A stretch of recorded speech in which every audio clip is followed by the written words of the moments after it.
আল্লাহ আল্লাহ যদি চায় বিনা দাওয়া বিনা ওষুধে আমার আল্লাহ যদি বলে রোগ সেরে দাও, মুহূর্তের মধ্যে সেরে যাবে। আপনি তো বহু টাকা ডাক্তার কবিরাজ গুণিনকে দিয়েছেন, বহু ওষুধ বলি আপনি তাবিজ কবজ আপনি করেছেন, আপনার কোনো উপকার সুরা আপনার হয়নি।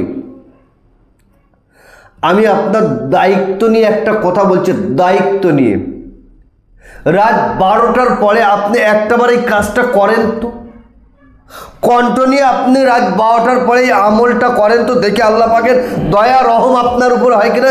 ইনশাআল্লাহুল আজিজ প্রত্যেকটা দিন রাত 12টার পরে যদি আপনি এই আমলটা করতে পারেন, এই কাজটা করতে পারেন, ইনশাআল্লাহ আপনার অসুস্থ আমার আল্লাহ সুস্থই কুল্লিয়া দান করবে।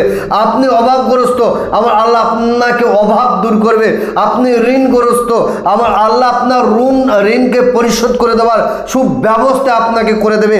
আপনি কন্যাকে আপনি বিয়ে দিতে পারছেন না, আপনি মানুষ অসুস্থ হয়ে পড়ে আছেন, আপনি কন্যা দায় হয়ে আছেন, আপনি প্রত্যেকটা দিন এই আমলটা করেন রাত 12টার পরে, ইনশাআল্লাহুল আজিজ ওপর আল্লাহর দয়া রহম করব হবে আমার আল্লাহ আপনার বাড়িতে সুন্দর জামাইয়ের ব্যবস্থা করে দেবে। আপনার কন্যা আপনি বিবাহে দেওয়ার ব্যবস্থা আমার আল্লাহ স্বয়ং করে দেবে। তো সুপ্রিয় দর্শক, রাত 12টার পরে কি আমল করবেন, কি কাজ। দর্শক, আজকের যে সাবজেক্ট যে বিষয়টা নিয়ে আলোচনা করব, সেই সাবজেক্ট সে বিষয়টা খুবই গুরুত্বপূর্ণ, ইম্পর্টেন্ট একটা বিষয়, ভাইটাল বিষয়। কারণ আপনি রোগগ্রস্ত, বিপদগ্রস্ত, আপনি অভাবগ্রস্ত।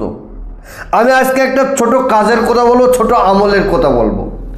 ইনশাআল্লাহুল আজিজ রাত 12টার সময় এই ছোট আমল, এই ছোট কাজটা যদি একদম ঘড়ি ধরে রাত 12টার পরে আপনি যদি এই কাজটা করতে পারেন, ইনশাআল্লাহুল আজিজ ওপর আল্লাহ পাকের দয়া রহম আর করম আর মেহেরবানি যদি আপনার উপরে হয়, ইনশাআল্লাহুল আজিজ সারা জীবনের জন্য আপনার বাড়ির সমস্যা আমার আল্লাহ সমাধান করে দেবে। এবং আপনার উপরে যদি আল্লাহ পাকের মেহেরবানি হয়, আপনি অভাবগ্রস্ত, আপনি বহু টাকা ঋণ করে ফেলেছেন, ঋণ পরিশোধ করতে পারছেন না, ঋণগ্রস্ত হয়ে আছে, কেবলমাত্র শুধুমাত্র রাত 12টার পরে আপনি এই কাজটাই আমলটা যদি করতে পারেন, ইনশাআল্লাহুল আজিজ আপনার যত ঋণ আছে সেই ঋণকে পরিশোধ করে দেওয়ার ব্যবস্থা স্বয়ং আমার আল্লাহ আপনার করে দেবে। জি হ্যাঁ, আপনি যে অভাবগ্রস্ত, আপনার সংসারে বড় অভাব অনাটনের সাথে আপনার সংসার চলছে, সেই ক্ষেত্রে আপনি মানুষের দ্বারে দ্বারে গিয়ে হাত পাতেন, কেউ দেয়, কেউ তাড়িয়ে দেয়, কেউ হাঁকিয়ে দেয়। আমি আপনাকে বলছি, আপনার মানুষের দ্বারে গিয়ে হাত পাইতে হবে না, আপনার মানুষের দ্বারে গিয়ে মাথা নত করতে হবে না। আপনি রাত 12টার পরে কন্টিনিউ আপনি আমলটা, এই কাজটা যদি আপনি করতে পারেন, ইনশাআল্লাহ ওপর আল্লাহ যদি মেহেরবানি রহম করম যদি আপনার উপরে হয়, সারা জীবনের জন্য আপনার বাড়ির অভাব অনাটন আমার আল্লাহ সরিয়ে দেবে। আমার আল্লাহ আসমান থেকে আপনার বাড়িতে রুজির ব্যবস্থা করে দেবে। এতটা পাওয়ারফুল।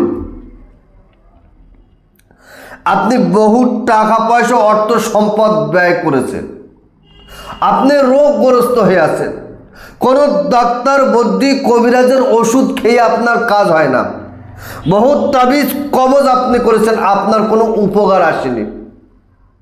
সেই ক্ষেত্রে আপনি কি করবেন? আপনি নিজেকে বড় দুর্বল অসহায় মনে করছেন, নিজেকে বড় অপদস্থ মনে করছেন, নিজেকে বড় অসহায় মনে করছেন, আপনি নিরাশ হয়ে যাচ্ছেন, আপনি আস্তে আস্তে আস্তে আস্তে অসহায় দুর্বল হয়ে বিষণ সজ্জা হয়ে যাচ্ছে। আমি আপনাকে বলছি না, রোগ দেয় আমার আল্লাহ, আল্লাহ যদি চায় বিনা দাওয়া বিনা ওষুধে আমার আল্লাহ যদি বলে রোগ সেরে দাও, মুহূর্তের মধ্যে সেরে যাবে। আপনি তো বহু টাকা ডাক্তার কবিরাজ গুণিনকে দিয়েছেন, বহু ওষুধ বলি আপনি তাবিজ কবজ আপনি করেছেন, আপনার কোনো উপকার সুরা আপনার হয়নি। আমি আপনার দায়িত্ব নিয়ে একটা কথা বলছি, দায়িত্ব নিয়ে। রাত 12টার পরে আপনি একটাবার এই কাজটা করেন তো, কন্টিনিউ আপনি রাত 12টার পরে এই আমলটা করেন তো, দেখে আল্লাহ পাকের দয়া রহম আপনার উপর হয় কিনা। ইনশাআল্লাহুল আজিজ প্রত্যেকটা দিন রাত 12টার পরে যদি আপনি এই আমলটা করতে পারেন, এই কাজটা করতে পারেন, ইনশাআল্লাহ আপনার অসুস্থ আমার আল্লাহ সুস্থই কুল্লিয়া দান করবে। আপনি অভাবগ্রস্ত আমার আল্লাহ আপনাকে অভাব দূর করবে। আপনি ঋণগ্রস্ত আমার আল্লাহ আপনার ঋণকে পরিশোধ করে দেওয়ার সুব্যবস্থা আপনাকে করে দেবে। আপনি কন্যাকে আপনি বিয়ে দিতে পারছেন না, আপনি মানুষ অসুস্থ হয়ে পড়ে আছেন, আপনি কন্যা দায় হয়ে আছেন, আপনি প্রত্যেকটা দিন এই আমলটা করেন রাত 12টার পরে, ইনশাআল্লাহুল আজিজ ওপর আল্লাহ দয়া রহম করভাবে আমার আল্লাহ আপনার বাড়িতে সুন্দর জামাইয়ের ব্যবস্থা করে দেবে। আপনার কন্যা আপনি বিবাহে দেওয়ার ব্যবস্থা আমার আল্লাহ স্বয়ং করে দেবে। তো সুপ্রিয় দর্শক, রাত 12টার পরে কি আমল করবেন, কি কাজ করবেন? প্রত্যেকটা দিন রাত 12টার সময় উঠে সেরেফ 2 রাকাত তাহাজ্জুদ নামাজ অজু করুন আর নামাজের পাটি ফেলে দিয়ে আপনি নামাজের পাটিতে দাঁড়িয়ে 2 রাকাত তাহাজ্জুদ নামাজ পড়ুন আর কয়েকবার 11 বার দরুদ শরীফ পড়েন, 3 বার তওবা ইস্তেগফার করুন, করে আল্লাহ পাকের দরবারে দুটো হাত তুলে, আল্লাহ আমি অভাবগ্রস্ত, আল্লাহ আমার অভাবকে দূর করে দাও, আল্লাহ আমি ঋণগ্রস্ত, আল্লাহ আমার ঋণকে পরিশোধ করে দাও, আল্লাহ আমি বিপদগ্রস্ত, আল্লাহ আমার বিপদ থেকে উদ্ধার করে দেন। ইনশাআল্লাহুল আজিজ আপনি কন্টিনিউ রাত 12টার পরে সেরেফ 2 রাকাত তাহাজ্জুদ নামাজ পড়ে দুটো চোখ দিয়ে 2 ফোঁটা পানি ফেলে আল্লাহ পাকের দরবারে কাঁদেন, ইনশাআল্লাহুল আজিজ আমার আল্লাহ আপনার সমস্ত পেরেশানি দূর করবে। আপনার মনের আশা, মনের আকাঙ্ক্ষা, মনের চাহিদা তামান্না আমার আল্লাহ আপনাকে পূরণ করে দেবে। তো সুপ্রিয় দর্শক, আজকেরকার ভিডিওটা লম্বা চলো নয়, আজকেরকার ভিডিওটা এই পর্যন্ত সমাপ্ত করছে। ভালো থাকবেন, সুখে থাকবেন, শান্তিতে থাকবেন, আমার জন্য দোয়া করবেন।